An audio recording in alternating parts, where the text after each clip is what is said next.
So today we're going to talk about times when this perfectly competitive market, the focus of the past few weeks of study, fails, and how it fails, why it fails, and the consequences of that failure.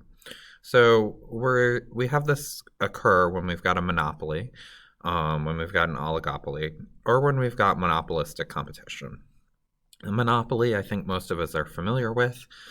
That's when one firm controls a market and there's a standardized product. So they're offering kind of an interchangeable product.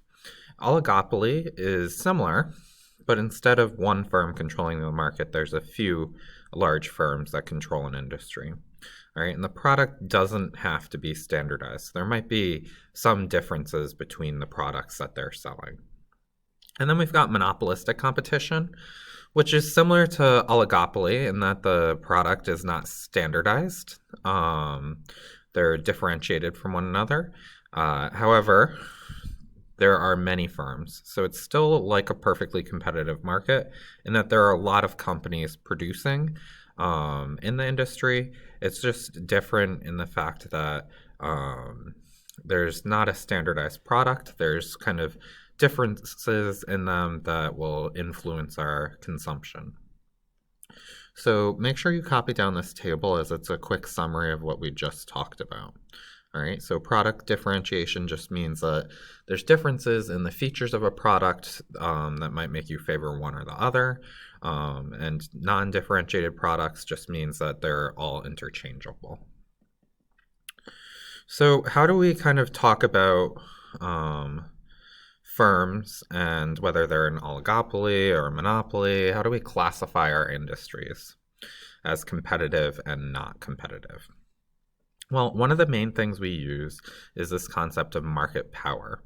So this has to do with how much of a market does a firm control and what's their influence? Are they able to raise prices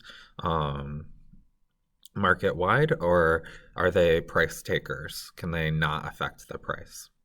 And then we've got natural monopolies. So that's going to be the kind of monopoly that exists because there's increasing returns to scale, which just means that you have to put a lot of capital in, a lot of money in order to start making money. So there's a lot of infrastructure that's required in order to start the company up. That's going to be a natural monopoly because firms aren't going to be it's not going to be as easy for companies to start up. There's going to be high barriers to entry because that money, that capital is needed in order to start the company. So why do monopolies exist aside from this idea of barriers to entry? Well, we can have monopolies when we've got one firm that controls a scarce resource or an input for creating goods. So if we're thinking about rare earth metals, frequently there's one mining company that owns the mining rights to many different sources or mines for that metal. And when they have larger contracts to control those, the mines, they have the ability to control the prices. They become more of a monopoly. We've got this increasing returns to scale, which is what we were talking about with you need to invest a lot of money up front in order to start making money.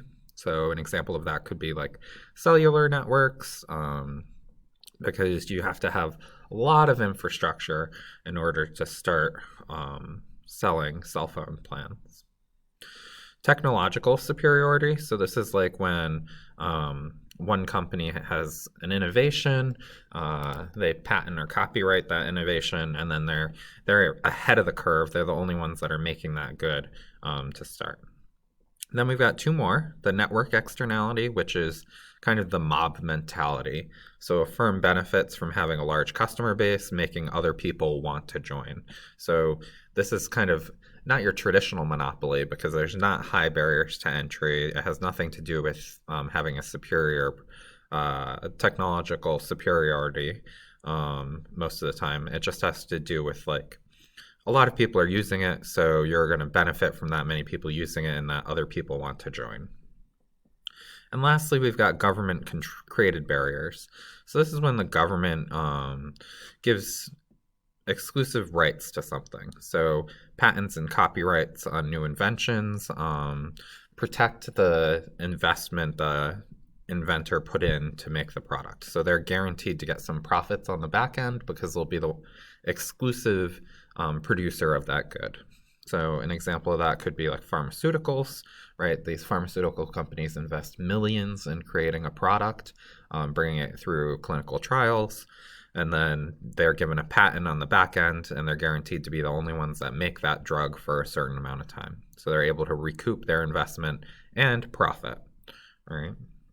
So go ahead and stop this video and complete the 3 practice exercises we have here. Once you've done so, resume the video, and you'll finish the next section of notes. So we're going to pick up by talking about natural monopolies. What can be done about these? Well, if there's a natural monopoly and we've decided that it's at the detriment to the public, so for instance, we could have an industry like commuter traffic with trains, and there's one company that controls it, and we decide that that company is not providing the product at an affordable price, and they're kind of exerting their monopoly power and charging too much.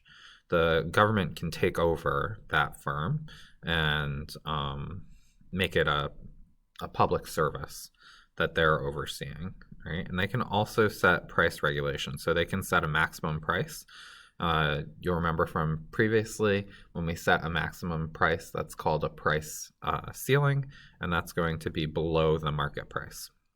So the government can come in and say, well, you're charging too much for your rent, so we're going to set a maximum price for rent and make it more affordable for consumers. And then we've got the other side, monopsony. And this is less frequently talked about, but it's when there's one consumer or buyer for a good. So when you have only one person that's buying your good, they have a significant amount of negotiating power. So this is kind of the other side of the scale. So when it's, instead of we're talking about only a few producers, we're talking about only a few consumers. So they have a lot of power over the companies as far as how much they pay and what they're getting. So what do we call it when firms kind of differentiate between their consumers and charge different amounts based on what those consumers can afford or what they're willing to pay? Well, that's called price discrimination. A classic example of that would be airline tickets and movie tickets. Airline tickets have additional charges based on your seating choice, your checked baggage, your food and beverage choices, right? All of these things differentiate between the experience that customers want to have while they're on the airplane, right? So they're making extra money off of you, the consumer, right, by charging you for satisfying what your preferences are during your flight. But they're also making it so the basic ticket is more affordable for people. So there's kind of trade-offs.